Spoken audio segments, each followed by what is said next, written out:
Arranca la conferencia de prensa del ministro Mazzoleni. Lo que tiene que...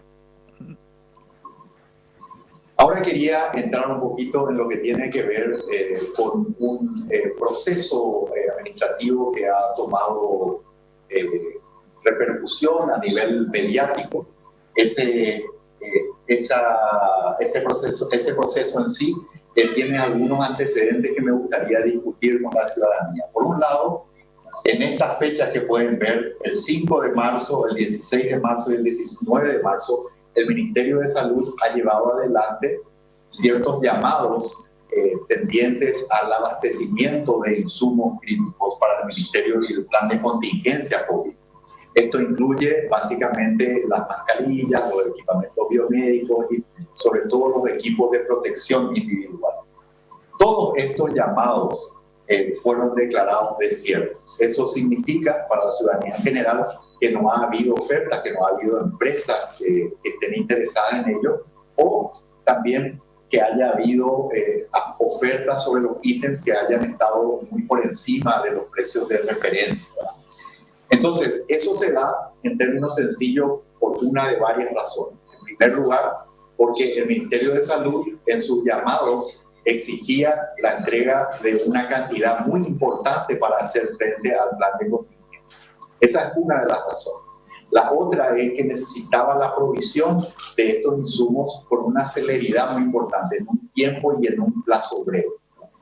Entonces, ¿eso qué hace? Que las empresas, debido a que o no podían abastecer en la cantidad que necesitábamos o con la velocidad que necesitábamos, o simplemente los precios de referencia del Ministerio de Salud no eran atractivos, dado que en esa misma época, sobre todo después del primer caso que se da el día 7 de marzo, la fluctuación de precios ha sido muy importante por la falta de provisión y también por la excesiva demanda. En ese ámbito que los precios han estado muy por encima y probablemente es por ello que no se hayan presentado a los llamados pertinentes. Cuando hay dos llamados declarados desiertos, eso permite al Ministerio de Salud y a cualquier organismo del Estado poder hacer una compra directa a través de otro llamado, y ese proceso es el que se llevó adelante en esta fecha del 31 de marzo al 4 de abril. Como pueden ver, los plazos están reducidos precisamente con los llamados pertinentes. Cuando hay dos llamados declarados desiertos, eso permite al Ministerio de Salud y a cualquier organismo del Estado poder hacer una compra directa a través de otro llamado, y ese proceso es el que se llevó adelante en esta fecha del 31 de marzo al 4 de abril. Como pueden ver, los plazos están reducidos, es precisamente una característica de un proceso cuando se hace una compra directa. Ante la necesidad extrema de contar con estos recursos, una urgencia impostergable, como se denomina, entonces llevamos adelante eso. También es una prerrogativa de la convocante, de acuerdo al pliego, otorgar o no otorgar un anticipo. Debido a la experiencia previa que tenemos aquí, nos vimos obligados entonces como un estímulo para poder proveer y para poder hacer una suerte de gancho para que puedan presentarse empresas un anticipo del 20%. En ese sentido, entonces, se llevó adelante el proceso, se hizo una invitación a 4 empresas. Aparte de estas 4 empresas, otras 3 pidieron el pliego de base de este llamado y se presentaron finalmente 3. Pero hay que recordar que este no es un proceso restrictivo. ¿Eso qué quiere decir? Que cualquiera puede presentarse. Y de hecho, de forma automática, todos los proveedores del Estado, del rubro que tiene que ver con la provisión de insumos y medicamentos, reciben una comunicación a través de un correo electrónico en el cual están registrados en el Estado sobre cualquier llamado que se haga desde el Ministerio de Salud. Pero aún más, en la práctica, en la realidad, cada uno de los proveedores tradicionales del Ministerio de Salud Pública tiene funcionarios que continuamente están monitoreando si existe o no un llamado. ¿Cuáles son esos ítems? Básicamente son los equipos de protección individual, ¿verdad?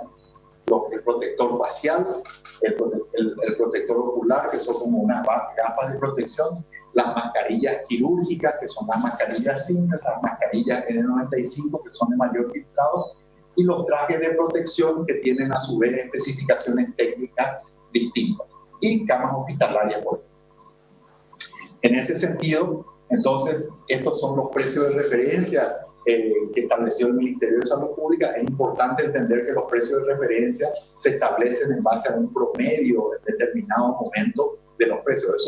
Eso ha fluctuado en gran medida y esos precios de referencia pueden ser superados en algún momento por los vaivenes de la oferta y la demanda, y es lo que viene ocurriendo. Pero estos son los precios de referencia del Ministerio de Salud Pública. Como pueden ver en este contrato en particular, absolutamente todos los precios están en el rango de referencia e incluso la mayoría de ellos por debajo. Pueden notar quizás que aquí hay una pequeña diferencia de un 14% que está dentro del rango, porque puede estar hasta un 20% por encima del precio de referencia, debido precisamente a lo que habíamos establecido anteriormente conceptualmente, que tiene que ver con las fluctuaciones del mercado y lo que significa, digamos. En ese sentido, eso es lo que pueden. Ahora, me gustaría finalmente llevar su atención hacia la columna del 20%, que es la penúltima.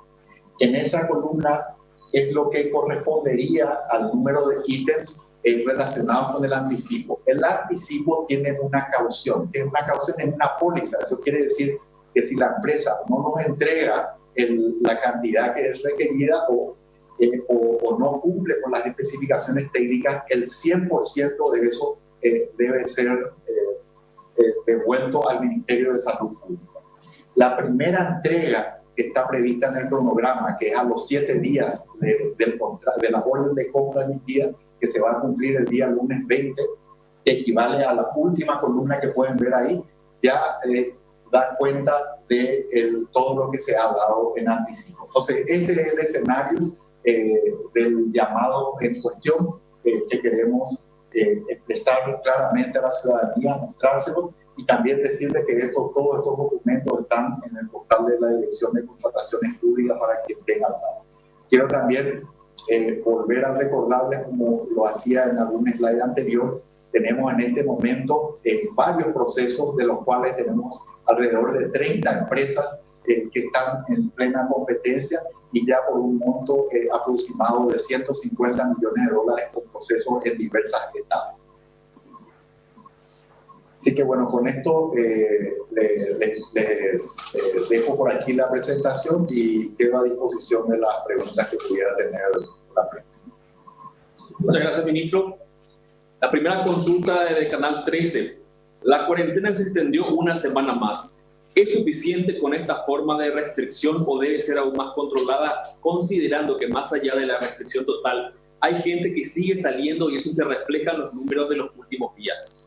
Bueno, hay varios indicadores que nosotros usamos, además de los números que hemos reportado últimamente. Seguimos monitoreando muy de cerca todo lo que tiene que ver, por un lado, con los pacientes internados en terapia intensiva, los pacientes que están internados en camas o salas comunes por cuadros respiratorios, y también aquellas personas que reportan síntomas respiratorios, sobre todo a nivel del 154. Por ejemplo, hemos tenido un promedio de más o menos 500 llamados diarios últimamente, y de esos 150 más o menos presentan síntomas respiratorios. Estamos valorando todo eso, y justamente en base a eso es que se toman las decisiones. Hemos acordado a nivel de gobierno también hacer esos reportes y tomar esas decisiones de manera semanal. Entendemos que el grado de restricción actual es el apropiado.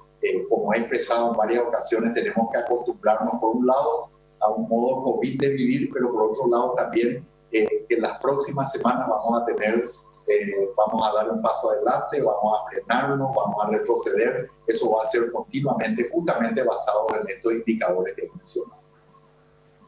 Anoche llegó un primer avión de China. ¿Cuáles son los insumos que trae y a qué centros asistenciales van a ser destinados? Bueno, eso hay que hacer una aclaración pertinente. La mayoría de todos los aviones, los cargueros o la forma que lleguen, tienen que ver con las empresas o los proveedores que hagan un aprovisionamiento para vender potencialmente al Ministerio de Salud o algún otro subsistema de salud, o incluso para otro ámbito del sector privado, ¿verdad? Entonces, yo solamente puedo hablar de los lotes o de los ítems que están asociados a contratos que tiene el Ministerio de Salud Pública. En particular, ayer sí estoy al tanto, y de hecho esta tarde voy a recibir una donación de la República de Taiwán.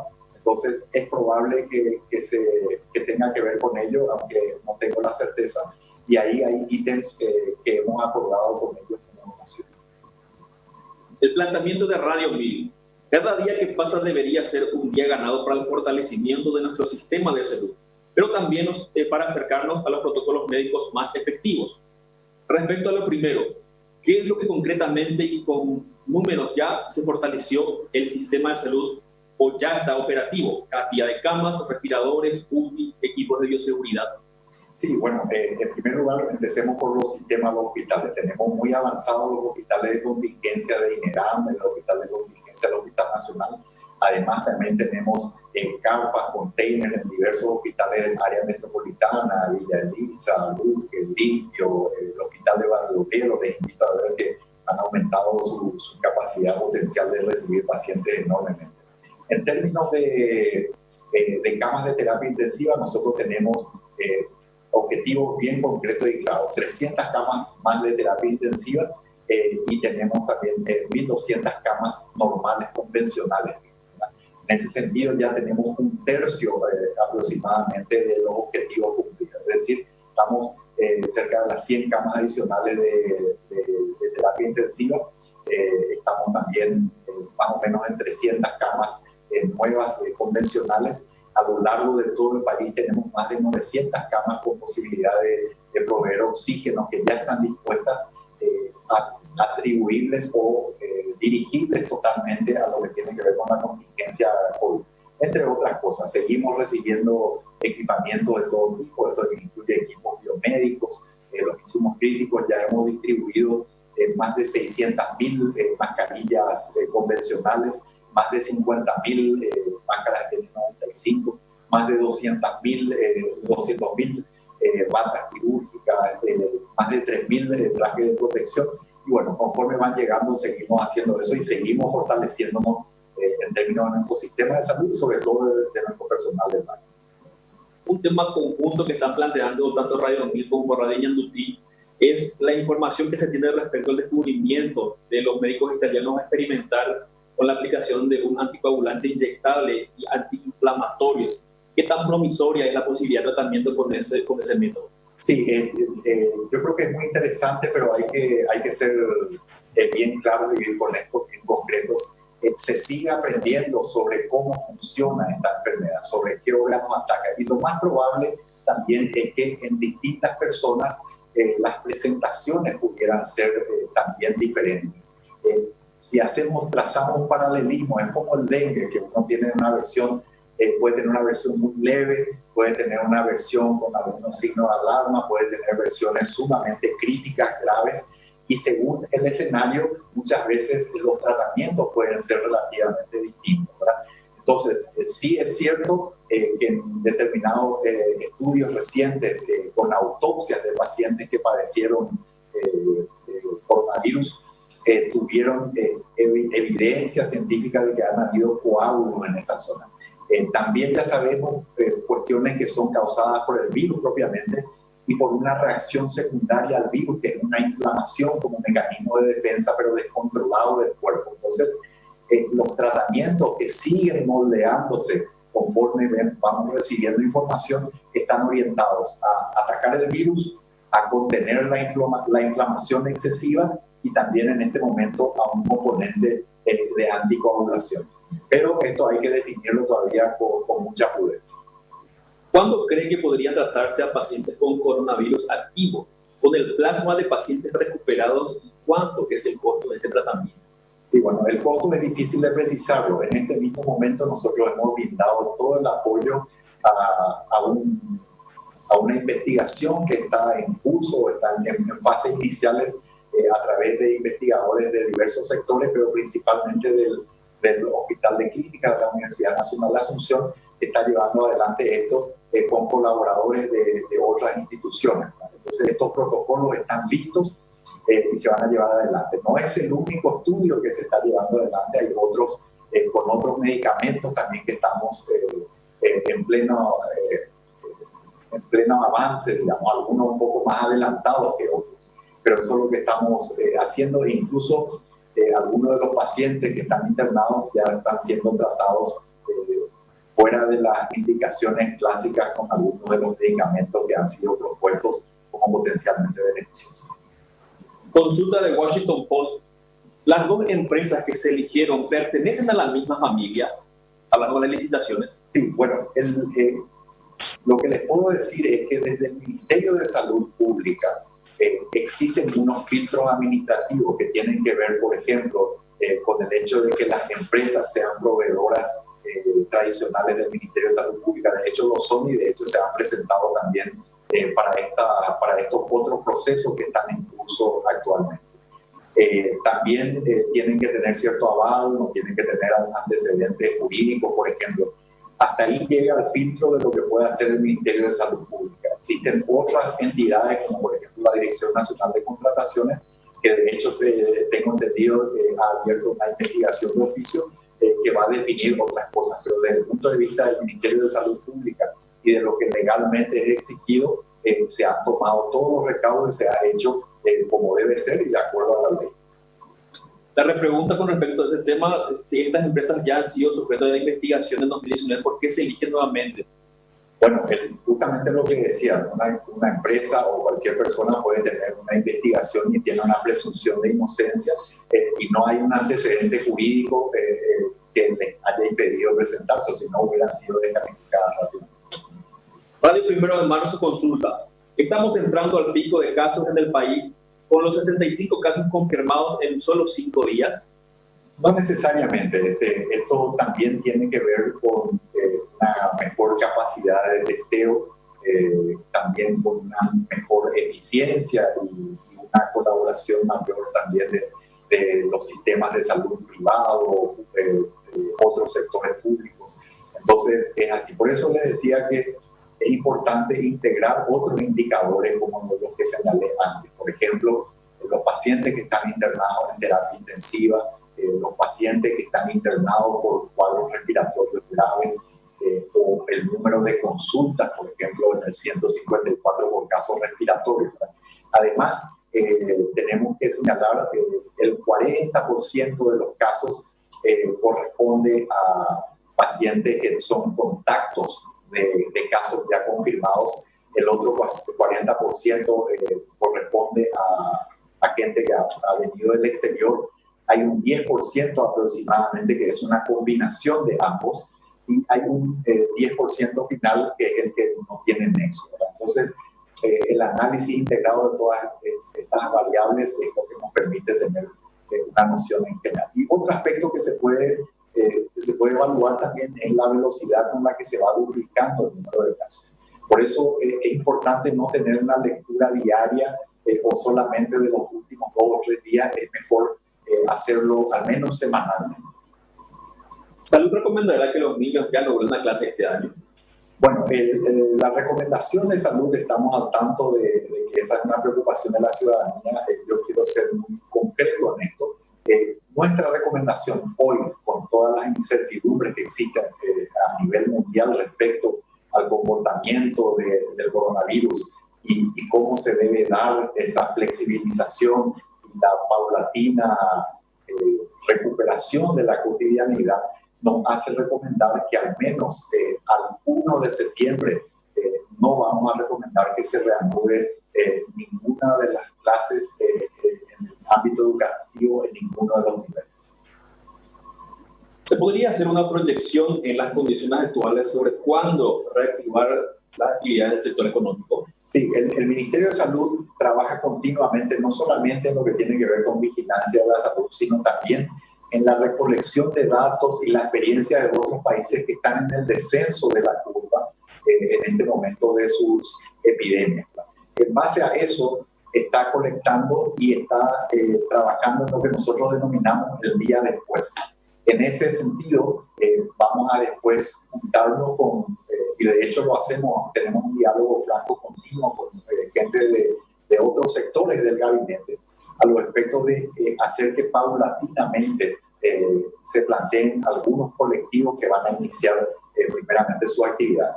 Acá hay algunos elementos fundamentales que se tienen en cuenta. Por un lado, por ejemplo, las personas jóvenes, naturalmente las personas que ya padecieron una enfermedad y se recuperaron, son algunos de los colectivos que vamos a seguramente permitir que más rápidamente se incorporen a su cotidianidad. También tenemos que evaluar aquellos sectores de la economía que tienen una mayor capacidad de impulso de ella, pero también que pueden cumplir mejor con los estrictos códigos sanitarios. Y finalmente, otra cosa que también estamos valorando tiene que ver con, por ejemplo, un abordaje por región, por territorio.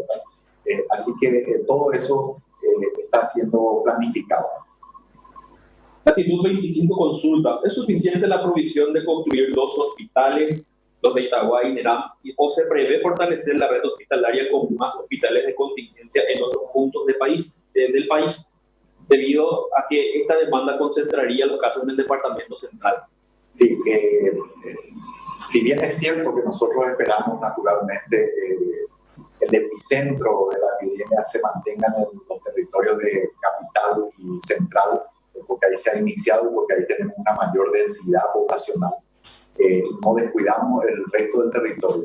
Y a la pregunta concreta, es que estamos contemplando otros hospitales de contingencia, pero también nos preocupa, o más bien tenemos muy en cuenta la necesidad de dejar capacidad instalada después de esta crisis, ¿verdad? Entonces, estamos valorando de acuerdo a los indicadores y con el criterio más racional posible, con el mejor uso de los recursos, evaluar si es necesario o no planes de hospitales de contingencia adicionales a lo que ya tenemos. ABC Cardenal y ABCTV, ¿pueden los insumos de salud ser adquiridos directamente por el Ministerio de Salud a proveedores chinos sin intermediarios locales? Puede ser, y eso es muy importante, muy agradecido por la pregunta, porque esto es lo que la gente tiene que tener en cuenta. Cuando yo volvía sobre la línea de tiempo que estábamos hablando, el Ministerio tiene esa chance en este momento con la nueva herramienta que ha sido proveída con la ley de emergencia. Antes de eso, la capacidad del Ministerio de Salud para hacerlo era nula prácticamente y tampoco podía competir en igualdad de condiciones para la compra de estos insumos con otros países que iban directamente prácticamente para hacer una analogía con dinero en efectivo. Entonces, el Ministerio en una etapa crítica, sobre todo en todo el mes de marzo, tuvo enormes dificultades para poder comprar estos insumos y medicamentos. Y de hecho, antes de tener la herramienta, la estrategia que usamos como ministerio fue respaldarnos en los operantes que teníamos, de modo a que ellos pudieran hacer las compras de un modo más ágil con nosotros. En este momento, ya con esta herramienta, les he mencionado que tenemos muchísimos procesos en curso actualmente y varios proveedores. Y muchos de los proveedores que antes no se presentaron porque no podían o no querían, hoy lo pueden hacer también porque el Ministerio hoy es un mejor pagador con esta herramienta. Hay que decirlo con todas las leyes. Si la plataforma científica internacional Solidaridad anunciará importantes novedades en el mes de mayo, ¿por qué el apresuramiento de hablar de no clases presenciales a 8 meses que falta aún para terminar el año? ¿Me puedes repetir, Carlos, por favor? Si la plataforma científica internacional Solidaridad anunciara importantes novedades en el mes de mayo, ¿por qué el apresuramiento de hablar de no clases presenciales a 8 meses de que falta aún para terminar el año? Estábamos hablando de okay. Perfecto. Bueno, me han hecho una pregunta anterior sobre cuál sería mi recomendación. Precisamente yo creo que el 1 de septiembre es importante. ¿Por qué el 1 de septiembre? Eso tiene que ver con el hecho de que se supone que allí estaríamos superando también la demanda sobre el sistema de la estación por las enfermedades propias del invierno, porque hay muchos otros virus, entre ellos influenza. Aprovecho para instar a la gente a vacunarse en los grupos vulnerables que han sido destacados. Tenemos otros virus aparte de la influenza y entonces la ida a clase, digamos, de la población joven y niños, también puede promover ese tipo de infecciones. Es por ello que yo considero que el 1 de septiembre es una fecha razonable. Hasta entonces, los colectivos de niños y de adolescentes, que son precisamente los últimos que serían autorizados a volver a la cotidianidad, deben permanecer en sus casas y no iniciarse las clases. Ese periodo de tiempo, es cierto, puede darnos alguna novedad sobre el tratamiento más efectivo, que es a lo que se refiere con esa plataforma. En este momento hay en curso un estudio muy importante en varias partes del mundo, principalmente en Europa, que hace alusión a 4 brazos distintos de tratamientos y que ojalá nos puedan dar evidencia de que hay un tratamiento efectivo, porque el tema de las vacunas, en términos realistas, es muy poco probable que se dé a corto plazo. Diario El Independiente, una vez que la cuarentena se levante y ahora que vemos que los casos van subiendo, ¿cuál será el plan? Bueno, el plan es básicamente poder hacer una flexibilización gradual, como decía, teniendo en cuenta esos 3 elementos. Primero, qué grupo de personas vamos a permitir salir, qué grupos económicos, digamos, vamos a permitir que activen primariamente, y ahí tiene que ver el impacto social, tiene que ver también cuáles son los que tienen más posibilidades de poder cumplir con los protocolos estrictos sanitarios. Y un tercer ámbito sería lo que hablaba de la territorialización. Ese es un concepto que también estamos evaluando y estamos viendo muy de cerca cuál es la experiencia de la gente que ya está embajada en su epidemia, y sobre todo aquellos países que sean un poco más similares al nuestro. Los contagiados van en ascenso y se genera temor en la ciudadanía. Ante el desabastecimiento de tapabocas y alcohol en gel en las farmacias, ¿cuál sería el mensaje desde el Ministerio? En primer lugar, quiero hacer hincapié en lo que tiene que ver con el aumento de los casos. El aumento de los casos es algo que nosotros esperamos. Ese aumento de los casos, lo que necesitamos, lo que queremos, es que se dé de una forma lenta para que podamos absorber eso, para que la mayoría sean asintomáticos, para que la mayoría no requieran ir a los hospitales, y para que el sistema de salud pueda poder absorber esos casos de manera gradual. Ese es el objetivo. El objetivo no es que paren los casos. De hecho, en cierta forma, una infección controlada de la gente, precautelando sobre todo a nuestros grupos más vulnerables, a nuestros niños pequeños, a nuestros ancianos, a las personas con enfermedades crónicas, es algo, hasta si se quiere, en alguna manera deseable, de modo que podamos generar después una inmunidad de todos nosotros.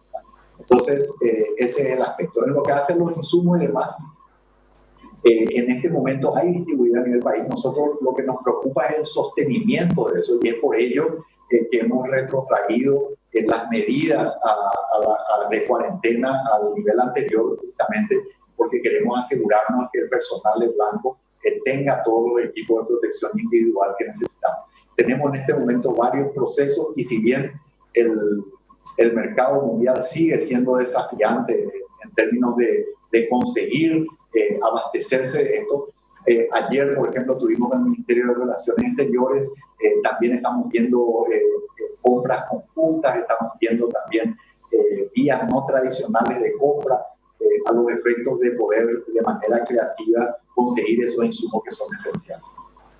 Ya que hoy un detalle más, Gerardo, perdón, es muy importante también en este tren.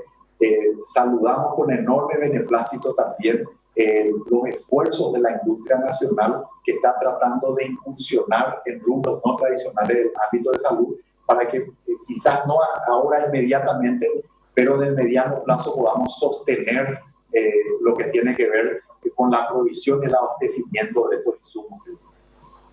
Diario Hoy Digital Consulta.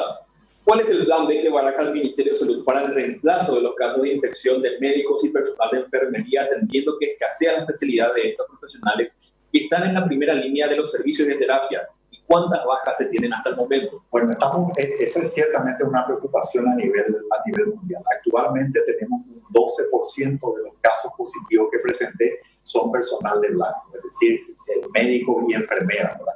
Entonces es una preocupación naturalmente. Estamos viendo las estrategias que se están llevando adelante en otros países.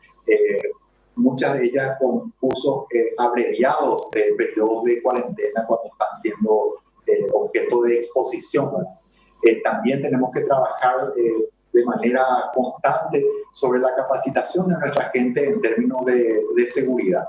Tenemos eso en el portal de manera presencial, trabajamos con los directores porque paradójicamente muchos de los problemas que se han dado con el personal de Blanco, diría yo la abrumadora mayoría, tienen que ver con haber estado en contacto con un paciente que inadvertidamente tenía COVID. Los casos, no hay prácticamente casos de médicos por un contacto con protección y pacientes COVID. Además de ser adultos mayores en su mayoría, ¿cuál es el denominador común en cuanto a enfermedad de base de los pacientes que hasta ahora fueron internados o que requirieron ingresar a terapia intensiva? Enfermedades cardiovasculares, hipertensión, fumadores, enfermedades pulmonares crónicas. ¿Cuáles son las enfermedades pulmonares crónicas? Enfisema, bronquitis crónica. Contundentemente, todos los casos y sobre todo de los 8 fallecidos, con la excepción de una persona, todos ellos han tenido ese perfil añoso, han tenido cuadros cardiovasculares, como decía, cuadros pulmonares, también fumadores y también obesidad. El grupo G Radio Universo 970, ¿está previsto contratar más personal de Blanco, médicos, enfermeras y en qué cantidad? Y también las zonas en las que se irían. Sí, estamos fortaleciendo todo el país, todas las cabeceras departamentales y los hospitales de referencia, particularmente aquí en Asunción y Central, ¿verdad? Entonces, a la fecha llevamos contratado más de 500 personas a ese efecto y seguimos contratando a los efectos de hacer frente. Una parte de ello tiene que ver con la contingencia y otra parte ya es mixta en el sentido de completar la dotación normal que necesitamos y también hacer frente a la contingencia. ¿Por qué no se define la cuarentena hasta el fin del mes? ¿Por qué hacerlo semana a semana? Bueno, porque es una decisión en conjunto. Uno puede argumentar a favor y en contra de cualquiera de las dos modalidades, cada 2 semanas o semanalmente. Pero la indicación mínima de poder notar un cambio desde una semana, creemos que eso nos permite tomar decisiones un poco más precisas, ¿verdad? Entonces, a ello obedece. Consulta de Radio La Unión. Varias instituciones estatales están comprando inmensa cantidad de tapabocas, en tanto el personal de Blanco carece de estos y otros insumos. ¿Cómo reacciona el Ministerio de Salud ante esta situación? Bueno, aquí hay que tener muy claro una cosa. Quiero remitirme una vez más a la línea de tiempo. Cuando el Ministerio de Salud no tenía esta herramienta de lo que estoy hablando, las empresas ni siquiera se presentaban porque o el volumen era muy grande, porque no había en el mercado, o no les interesaban los precios que el Ministerio de Salud planteaba como referencia. Entonces estaba la agilidad para estos procesos. Nosotros necesitábamos urgentemente. Hay un decreto presidencial que ha instado a los organismos del Estado a apoyar a salud en todo lo que fuera necesario, y la situación que teníamos en marzo no es la misma situación que tenemos hoy, por todo lo que he descrito antes. Entonces, yo tengo que reconocer que he recibido el apoyo de varios organismos del Estado. Se puede discutir o no la originalidad de estas cuestiones, pero claramente fueron definidas y fueron orientadas a apoyar al Ministerio de Salud rápidamente en un escenario. Desde la aparición del primer caso, el 7 de marzo, realmente el disparo de los precios y la escasez de estos insumos en el mercado realmente ha sido bastante grande. Radio 1. La cuarentena absoluta es la única herramienta que se tiene hoy. Hasta que no existe la vacuna, el 60% de la población se va a contagiar. ¿Vamos a seguir encerrados cuando haya aumento de los casos? Bueno, el distanciamiento social es una de las herramientas. El distanciamiento social es una de las herramientas. Las otras cuestiones que nosotros hacemos para la lucha contra el coronavirus tienen que ver con la preparación del sistema de salud y el aumento de la capacidad de testeo. Como les mostré al inicio, hoy tenemos una capacidad 7 veces mayor de testeo en este momento y estamos proyectando seguir aumentando eso. La otra herramienta que se está haciendo y se está fortaleciendo tiene que ver con el aislamiento, las cuarentenas. Hoy el gobierno nacional está disponiendo de albergues, incluso de algunos hoteles, donde estamos poniendo a gente que debe guardar su cuarentena, incluso casos positivos en los escenarios que ya hemos mencionado, en la reglamentación del decreto, una resolución del Ministerio que habla, por ejemplo, de aquellas personas COVID positivas que por su propia voluntad deseen alejarse de su entorno, aquellas personas que tienen vulnerabilidad social y también aquellas personas que lamentablemente no estén cumpliendo con el aislamiento pertinente, entonces sí van a ser de manera coercitiva dispuestos en algunos de estos lugares. Pero en líneas generales, esas son las estrategias: distanciamiento, detección y también aislamiento, y cuarentena. Esas son las estrategias que usamos.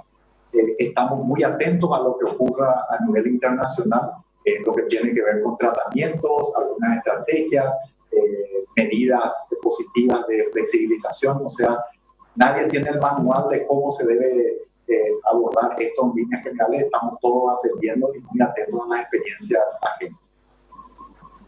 Consulta de Radio Nacional del Paraguay. ¿Cómo se encuentran los niños que tienen COVID positivo? ¿Si hay recuperados o todavía están internados? Sí, en ningún momento hemos tenido internados por niños. O sea, hemos tenido casos positivos, no son la mayoría de ellos. De hecho, la franja etaria donde mayor número de casos hay se da entre los 20 y los 50 años más o menos, ¿verdad? Si bien hemos tenido niños ninguno de ellos ha estado internado y todos ellos se han recuperado. ¿Qué recomienda a aquellos padres cuyos hijos necesitan aplicarse la vacuna del esquema regular? ¿Posponerlo o ir a los vacunatorios? Bueno, en general, sobre todo los niños que son muy menores, menos de un año, la recomendación es que se apliquen las vacunas en calendario. En los otros hay un poquito un margen mayor de flexibilidad, ¿verdad? Pero si no padecen enfermedades crónicas, yo recomendaría que consulten con su pediatra, o se puede tener cierta flexibilidad de no ir estrictamente con el esquema. Pero aquellos niños menores de un año, yo recomendaría que hagan todas las vacunaciones habituales. ¿Cuál será la recomendación de salud en cuanto al tiempo de cierre de fronteras y tráfico aéreo? Bueno, vamos a ir tomando esas medidas una a una. Yo no anticipo a corto plazo una apertura de las fronteras. Lo que sí quiero decir, y quiero ser muy concreto en esto, es que esa apertura de fronteras tiene que darse eventualmente de manera sincronizada, armoniosa con todos los otros países de la región, con los mismos criterios de manejo de personas en los puntos de entrada. Tenemos que tener sintonía en ese sentido para disminuir los riesgos de cada uno de nuestros países. C9N y SNT consultan: ¿cuál es el dictamen de salud para la prosecución o no de las clases, según lo anunciado por el ministro Peta?